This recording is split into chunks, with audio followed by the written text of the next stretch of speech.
Caso Bruno Henrique, veja perguntas e respostas sobre a investigação da PF por possível manipulação. Atacante do Flamengo pode continuar jogando? Em caso de condenação, quais são as possíveis penas? Quem fez as apostas? Quais foram os valores? Veja a explicação completa. O atacante Bruno Henrique, do Flamengo, foi alvo de uma operação da Polícia Federal nesta terça-feira. Ele é suspeito de ter tomado cartão propositalmente no jogo contra o Santos, pelo Campeonato Brasileiro de 2023, para beneficiar apostadores que seriam próximos a ele. O jogador afirma ser inocente. O Flamengo diz que confia no jogador e que ele goza de presunção de inocência. Com base em documentos do caso e entrevistas com pessoas que conhecem a investigação, o GE explica a situação de Bruno Henrique. Bruno Henrique pode continuar jogando? Sim. O jogador não foi acusado, nem indiciado, muito menos condenado. Na Justiça Comum, Bruno Henrique está sendo investigado. Na Justiça Desportiva, nem isso, já que o STJD arquivou a investigação. O Flamengo relacionou o atacante para o jogo contra o Cruzeiro pelo Brasileirão nesta quarta-feira. Há prazo para a conclusão do caso? Não. A PF apreendeu uma série de telefones, inclusive o de Bruno Henrique, computadores e outras mídias. O material recolhido vai passar por perícia e não há previsão para a conclusão dessa fase. Depois disso, os investigados ainda precisam ser ouvidos. O Flamengo pode ser punido? Não. Tanto a Lei Geral do Esporte quanto os Códigos Esportivos, regras da FIFA e Código Brasileiro de Justiça Desportiva, prevêem punição para os atletas envolvidos em casos assim, não para times. A que punições Bruno Henrique está sujeito em caso de condenação? Depende da denúncia e do julgamento, se é que haverá denúncia e julgamento. Há 2 artigos na Lei Geral do Esporte que prevêem prisão de 2 a 6 anos e multa para casos de alterar ou falsear o resultado de competição esportiva e contribuir para que se fraude o resultado de competição esportiva. O Código de Ética da FIFA prevê penas de multa e banimento de até 3 anos para jogadores envolvidos com apostas. O Código Brasileiro de Justiça Desportiva prevê, em caso de condenação, multa de até R$100 mil e suspensão de até 720 dias. Quem fez as apostas? Segundo a Polícia Federal, há 2 núcleos.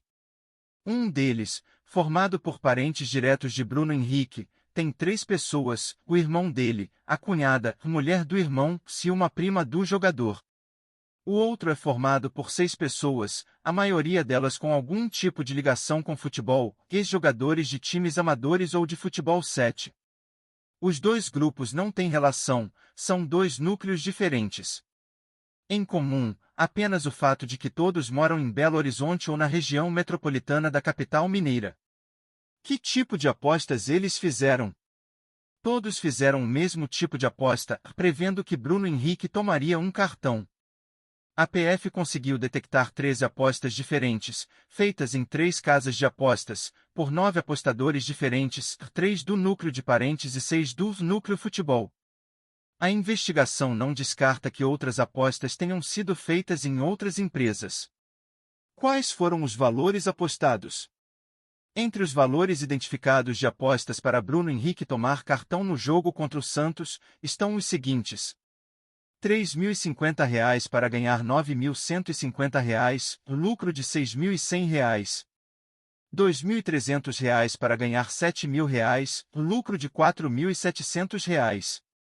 R$1.500 para ganhar R$4.550, lucro de R$3.050.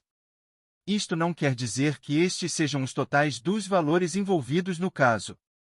Pelo menos uma das casas de apostas, a Betano, relatou ter retirado do ar a possibilidade de apostar em cartão de Bruno Henrique quando percebeu as movimentações incomuns. Como a PF identificou os apostadores?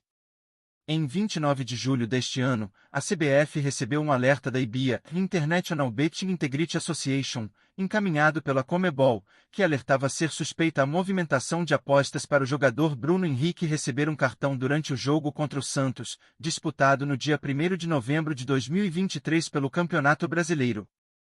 A CBF então encaminhou o alerta para a PF, o Ministério Público do Distrito Federal, porque o jogo foi em Brasília, e o STJD.